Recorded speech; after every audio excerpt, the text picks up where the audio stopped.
नमस्कार,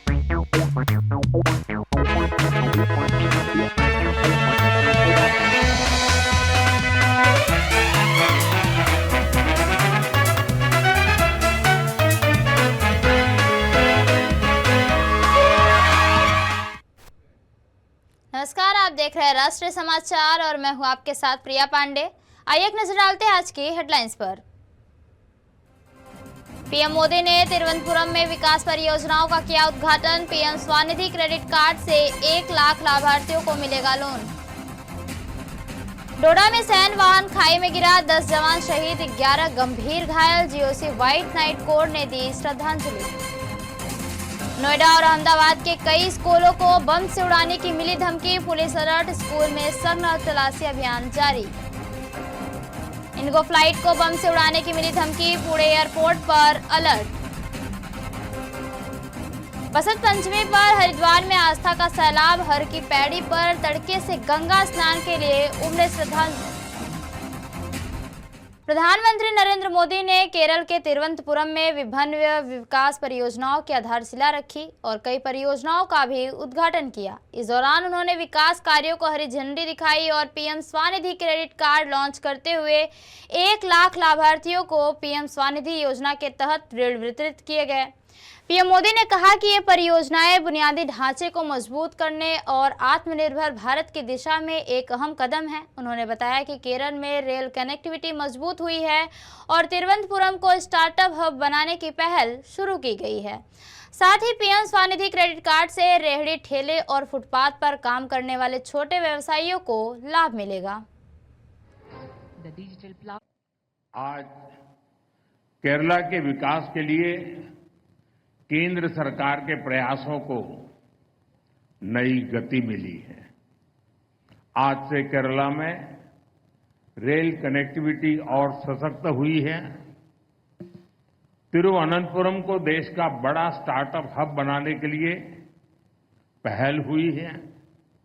आज केरला से पूरे देश के लिए गरीब कल्याण से जुड़ी एक बड़ी शुरुआत भी हो रही है।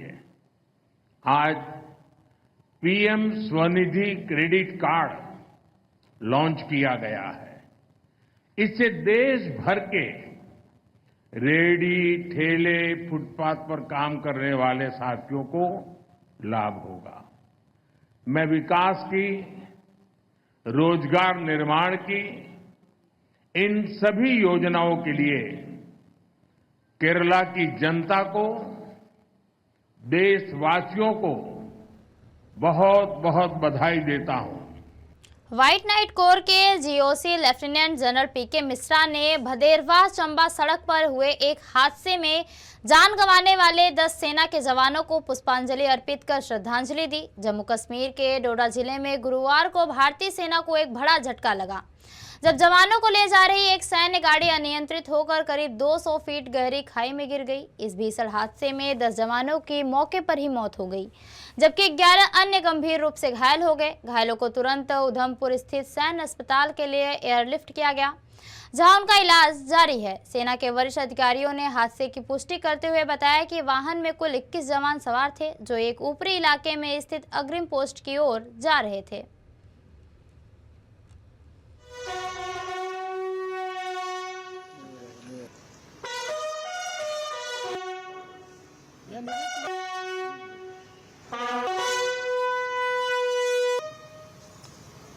नोएडा और अहमदाबाद के कई स्कूलों को बम से उड़ाने की धमकी मिलने से हड़कंप मच गया। नोएडा के रामज्ञा स्कूल, कैब्रिज स्कूल और शिव नादर और राघव ग्लोबल स्कूल सहित कई प्रतिष्ठित निजी स्कूलों को धमकी भरे ईमेल प्राप्त हुए। अहमदाबाद के स्कूलों को भी इस तरह की धमकी भरे ईमेल भेजे गए। ईमेल मिलने के बाद स्कूल प्रबंधन ने तुरंत अभिभावकों और संदेश भेजकर बच्चों को स्कूल न भेजने या वापस ले जाने की अपील की। पुलिस प्रशासन अलर्ट मोड पर है और एक डॉग स्क्वाड व बम निरोधक दस्ते के साथ स्कूलों में सघन तलाशी अभियान जारी है। दिल्ली से पुणे जा रही इंडिगो की फ्लाइट को गुरुवार शाम बम से उड़ाने की धमकी मिली, जिसके बाद पुणे हवाई अड्डे पर सुरक्षा एजेंसियों सतर्क हो गई। विमान निर्धारित समय 8:30 बजे के बजाय रात 9:30 बजे पुणे पहुंचा और पार्क किया गया, जिसके तुरंत बाद एटीसी ने एप्रन कंट्रोल को धमकी की जानकारी दी। मीडिया रिपोर्ट्स के अनुसार विमान के शौचालय में टिश्यू पेपर पर हाथ से लिखा एक नोट मिला था, जिसमें बम होने का दावा किया गया था, जिसके चलते विमान को आइसोलेट वे में ले जाया गया। एप्रन कंट्रोल की सूचना पर सभी संबंधित एजेंसियों को अलर्ट किया गया और बम डिटेक्शन एंड डिस्पोजल स्क्वाड यानी BDDS ने विमान की गहन तलाशी ली। जांच के दौरान कोई भी विस्फोटक या संदिग्ध वस्तु नहीं मिली। अधिकारियों ने बताया कि सभी मानक सुरक्षा प्रक्रियाओं का पालन किया गया। शहजाद पूनावाला ने कांग्रेस नेता राहुल गांधी पर निशाना साधते हुए कहा कि राहुल गांधी की मानसिकता राम विरोधी है। उन्होंने आरोप लगाया कि जब रक्षा मामलों की संसदीय समिति अयोध्या दौरे पर जा रही है, तब राहुल गांधी उसमें शामिल नहीं हो रहे। शहजाद पूनावाला का कहना है कि राहुल गांधी को यह डर है कि समिति के साथ जाने पर उन्हें अयोध्या में राम मंदिर जाना पड़ सकता है। उन्होंने कहा कि इस तरह का रवैया और सोच यह दर्शाती है कि राहुल गांधी भगवान राम और राम मंदिर के प्रति विरोध की भावना रखते हैं। कांग्रेस पार्टी का प्रथम परिवार राहुल गांधी और उनका परिवार प्रभु श्री राम से नफरत करता है। इसीलिए जब संसदीय पैनल, पार्लियामेंट्री पैनल डिफेंस का अयोध्या जा रहा है, तब राहुल गांधी उस पैनल का हिस्सा नहीं बनना चाहते, क्योंकि उन्हें पता है कि राम मंदिर जाना पड़ेगा और राम मंदिर जाने से उन्हें इतनी एलर्जी है। भाई क्यों ना हो, इन्होंने तो राम मंदिर को रोकने के लिए हर संभव प्रयास किया। कपिल सिब्बल को भेज दिया, राम मंदिर प्राण प्रतिष्ठा को नाच गाना बोला, प्रभु श्री राम को काल्पनिक बोला, राम सेतु को तोड़ने की साजिश रची, मंदिर जाने वाले लड़की छेड़ते ही कहते हैं। तो राम द्रोह और राम विरोध तो कूट कूट कर भरा है और इसीलिए अब वो उस पैनल का हिस्सा ही नहीं बनना चाहते जिसमें अयोध्या में राम मंदिर जाना पड़े। और इसीलिए राम मंदिर के निर्माण के बाद भी आज तक गांधी परिवार का किसी भी सदस्य, कोई भी सदस्य मंदिर नहीं गया। उल्टा राहुल गांधी जी जानबूझकर राम जी के नाम को विद्रूप करने का भी कुत्सित प्रयास करते हैं। जी राम जी बिल है, ये सबको पता है, परंतु राहुल गांधी इस बिल पर बोलते हुए कहते हैं इस बिल का नाम क्या है, जी ग्राम जी, मतलब राम को ग्राम बना दिया। खैर, ये रोम मानसिकता जो है, इसी के चलते राम का विरोध है और आज इसीलिए कांग्रेस पार्टी की दुर्दशा हुई है, क्योंकि हिंदुओं का करो अपमान, हिंदू आस्था पर करो चोट ताकि मिले वोट बैंक का वोट। ये वोट बैंक के लिए किया जा रहा है। जमात के तो कदमों में पड़ जाते हैं ये लोग, जमात की इस्लामिक रिपब्लिक कॉल को सपोर्ट करते हैं। हम मुस्लिम पार्टी ये कहते हैं और प्रभु श्री राम के मंदिर से जाने में और प्रभु श्री राम के नाम को विद्रूप करते हैं। ये इनकी असलियत है। कांग्रेस मुख्यमंत्री योगी आदित्यनाथ ने लखनऊ के हजरतगंज स्थित नेताजी सुभाष चौक पहुंचकर स्वतंत्रता सेनानी सुभाष चंद्र बोस की जयंती पर उन्हें श्रद्धांजलि अर्पित की। इस अवसर पर मुख्यमंत्री ने नेताजी के साहसिक नेतृत्व और स्वतंत्रता संग्राम में उनके अतुलनीय योगदान को याद करते हुए कहा कि आज भारत माता के ऐसे महान सपूत की पावन जयंती है, जिनका नाम लेते ही हर भारतीय के मन में उनका विराट और प्रेरणादायी व्यक्तित्व स्वतः उभर आता है। उत्तर प्रदेश सरकार और प्रदेश की जनता की ओर से उन्होंने नेताजी के श्री चरणों में नमन करते हुए देश के प्रति उनके अमूल्य योगदान के लिए कृतज्ञता व्यक्त की। मुख्यमंत्री ने कहा कि नेताजी सुभाष चंद्र बोस ने स्वतंत्रता संग्राम को नई दिशा दी और उनकी जीवन हर भारतीय को विपरीत परिस्थितियों में भी देशद्रोही और देश विरोधी ताकतों के सामने न झुकने तथा राष्ट्रहित में अडिग रहने की प्रेरणा देता है। नेताजी के आवाचित चित पर और भाइयों, नेताजी सुभाष चंद्र बोस भारत की आजादी का एक ऐसा नाम है जिस नाम के माध्यम से उनके विराट व्यक्तित्व और कृतित्व हर एक भारतीय के सामने अपने आप आता हुआ दिखाई देता है। हर भारतीय इस बात के प्रति जब भी हम नेताजी सुभाष चंद्र बोस का नाम लेते हैं, हर भारतीय के मन में श्रद्धा और सम्मान के साथ ही ओज, तेज और किसी भी विपरीत से विपरीत परिस्थिति में भी देशद्रोही और देश विरोधी तत्वों के सामने न झुकने का एक दृढ़ संकल्प हम सबको दिखाई देता है। नेताजी सुभाष चंद्र बोस 1897 में कटक में जन्म होता है। एक प्रतिष्ठित अधिवक्ता परिवार में जन्म लेने और बचपन में ही उन्हें ब्रिटेन में उच्च अध्ययन के लिए भेज दिया जाता है। आईसीएस की परीक्षा में सर्वोच्च स्थान प्राप्त होने के बाद भी उन्होंने अंग्रेजों की चाकरी करने से इनकार किया था और भारत के स्वाधीनता आंदोलन में कूद पड़े थे। हरिद्वार में बसंत पंचमी के पावन अवसर पर आस्था का सैलाब उमड़ पड़ा है। सुबह 4 बजे से ही श्रद्धालु हर की पैड़ी पर मां गंगा में पूर्ण स्नान करने के लिए पहुंचने लगे हैं। बसंत पंचमी पर मां सरस्वती की पूजा और गंगा स्नान का विशेष महत्व बताया गया है। श्रद्धालु गंगा में आस्था की डुबकी लगाने के बाद दान पुण्य भी कर रहे हैं। विशेष रूप से पीली वस्तुओं का दान किया जा रहा है। मान्यता है कि इस दिन गंगा स्नान कर मां सरस्वती की आराधना करने से बुद्धि, बल और प्रतिभा में वृद्धि होती है। पंडित मनोज त्रिपाठी ने बताया कि बसंत पंचमी स्वयं सिद्ध मुहूर्त का पर्व है जो अक्षय तृतीया के समान है। मंत्रोच्चार के साथ गंगा स्नान करने से नकारात्मक ऊर्जा का नाश होता है और पीले वस्त्र धारण करने से मां सरस्वती व मां लक्ष्मी की कृपा प्राप्त होती है।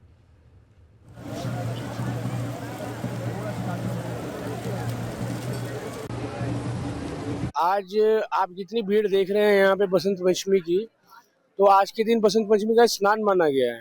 ठीक है जी। और आज के दिन सरस्वती जी की पूजा होती है, माँ सरस्वती जी ने हम बोलते हैं, उनकी पूजा होती है।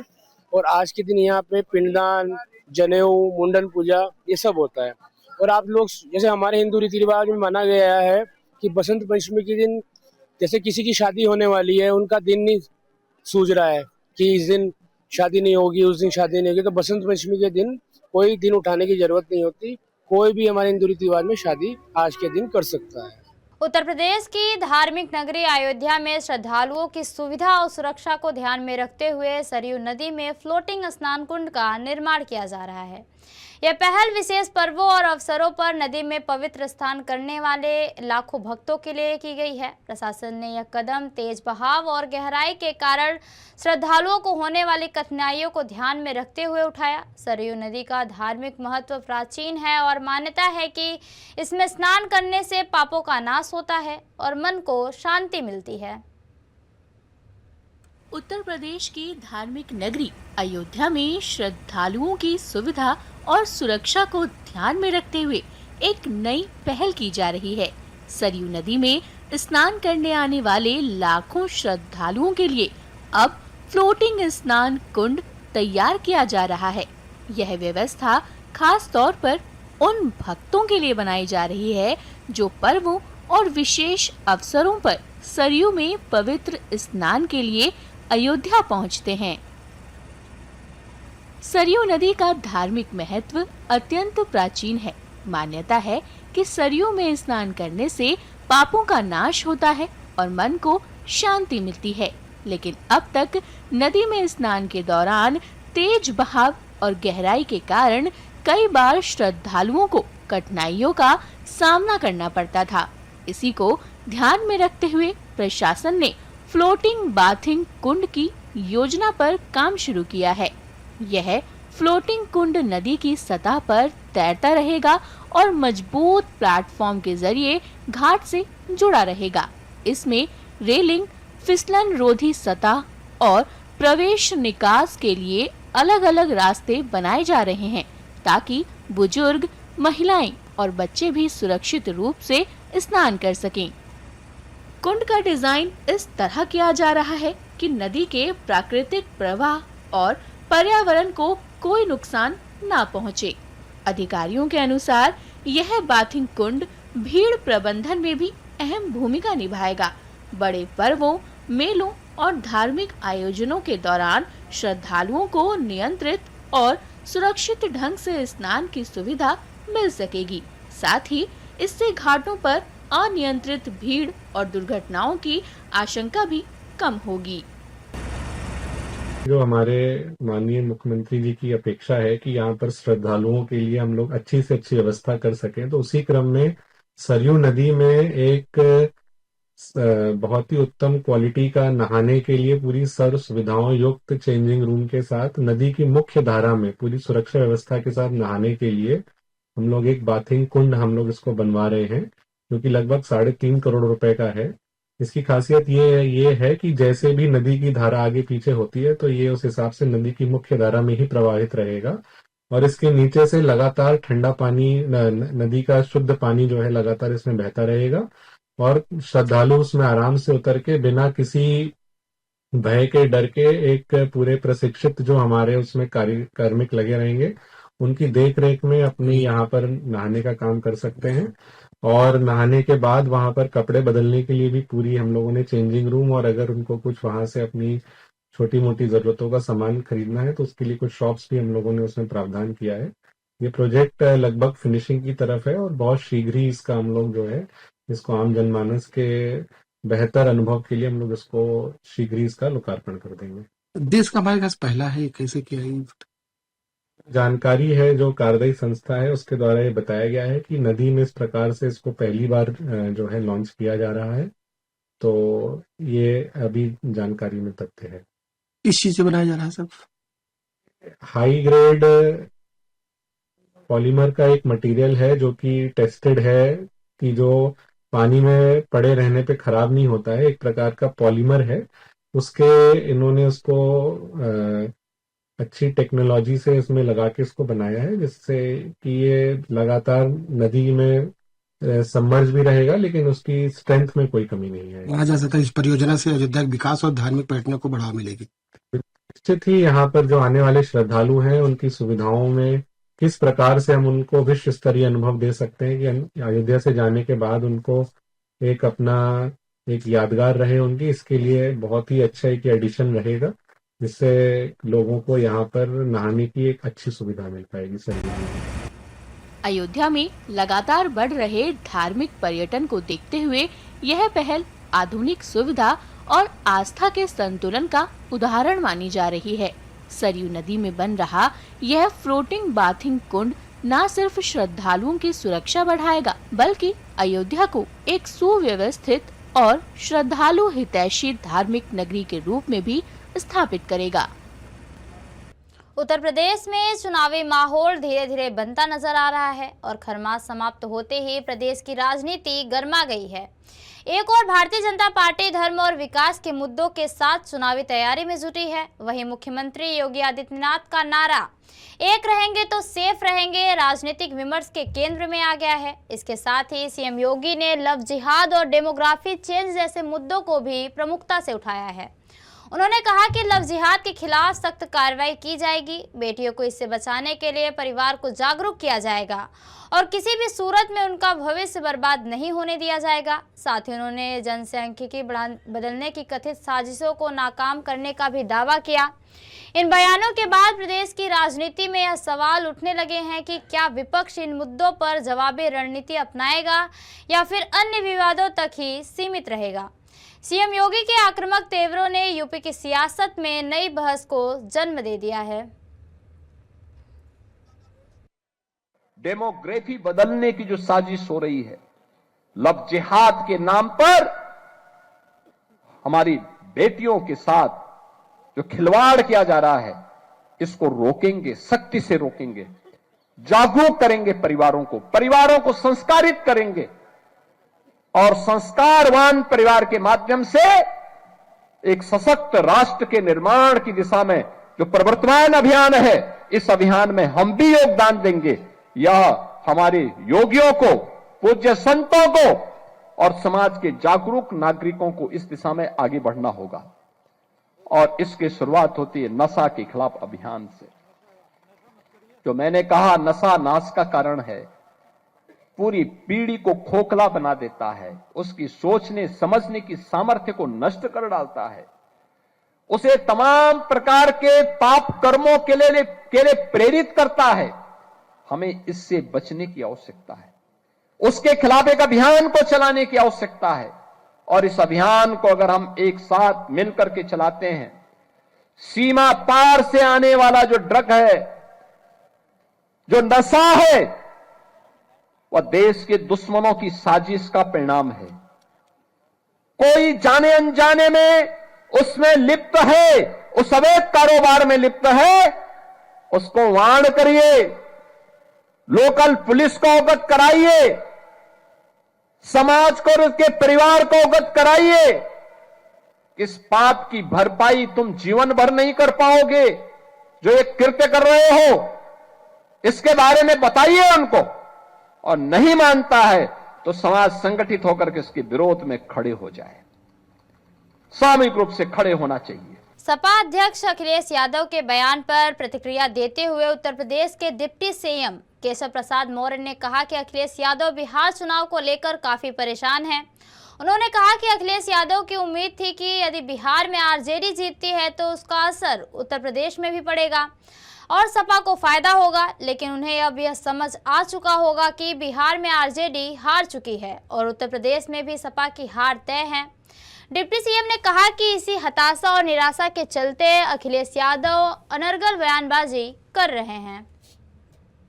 देखिए, श्री अखिलेश यादव जी इस समय बहुत फ्रस्ट्रेशन में चल रहे हैं। बिहार चुनाव हारने के बाद उनको लग रहा था बिहार अगर आरजेडी जीतेगी तो यूपी में समाजवादी जीतेगी, लेकिन उनको मालूम है कि आरजेडी हार चुकी है और समाजवादी हारने जा रही है। तो इसके कारण से वो बौखलाहट में हैं, घबराए हुए हैं, तिलमिलाए हुए हैं और वह तुष्टीकरण और जातिवाद और फर्जी पीढ़ी उनका चल नहीं पा रहा है। इसलिए 27 में समाजवादी पार्टी सफाई जाने। दावोस में युवा भारतीय मंत्री हर्ष संघवी और के राममोहन नायडू ने कहा कि भारत ने पिछले दशक में एक उभरती अर्थव्यवस्था से एक महत्वपूर्ण वैश्विक आर्थिक शक्ति बनने का वास्तविक परिवर्तन देखा है। गुजरात के उप मुख्यमंत्री संघवी ने कहा कि अब भारत केवल उभरता हुआ देश नहीं है, बल्कि वैश्विक विकास और लचीली आपूर्ति श्रृंखलाओं, लोकतांत्रिक स्थिरता और नवाचार के लिए महत्वपूर्ण देश है। केंद्रीय नागरिक उड्डयन मंत्री नायडू ने कहा कि भारत विश्वास, नवाचार और विस्तार के संगम पर खड़ा है और स्थित लोकतांत्रिक संस्थानों, विविधता और प्रासंगिक समाधानों के माध्यम से वैश्विक अर्थव्यवस्था में अपनी अहम भूमिका निभा रहा है। गुजरात आज देश की जीडीपी में 8.3% हिस्सा वो गुजरात का है। देश के मैन्युफैक्चरिंग शेयर की अगर बात करें तो गुजरात 18% मैन्युफैक्चरिंग वो केवल गुजरात स्टेट में हो रहा है। गुजरात से देश के अगर $3 का एक्सपोर्ट हो रहा है तो उसमें से $1 का शेयर वो गुजरात का है। मतलब हर तीसरे डॉलर पे $1 का मैन्युफैक्चरिंग एक्सपोर्ट जो है वो गुजरात का शेयर है। गुजरात ये कंटिन्यूस प्रोसेस, आज कोई पॉलिसी लाए, अचानक हम लोग इन्वेस्टमेंट लाए, ऐसा नहीं है। पिछले कई सालों से मोदी जी के समय से गुजरात ने एक नई ऊंचाई प्राप्त की। देश भर में जिस प्रकार से गुजरात को पिच करने में गुजरात को सफलता प्राप्त हुई, वाइब्रेंट गुजरात के आइडिया से गुजरात में मैक्सिमम कंपनीज देश की और दुनिया की लाने में सफलता प्राप्त हुई। दुनिया की 500 जो फॉर्च्यूनेट कंपनी है अपनी, उसमें से 100 कंपनी का प्रेजेंस वो गुजरात में है। यही गुजरात का विश्वास है।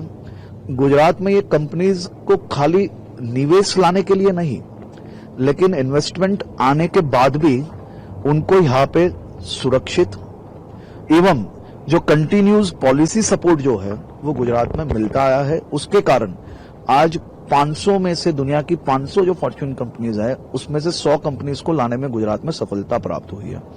गुजरात में 4 से ज्यादा इंटरनेशनल एयरपोर्ट्स हैं।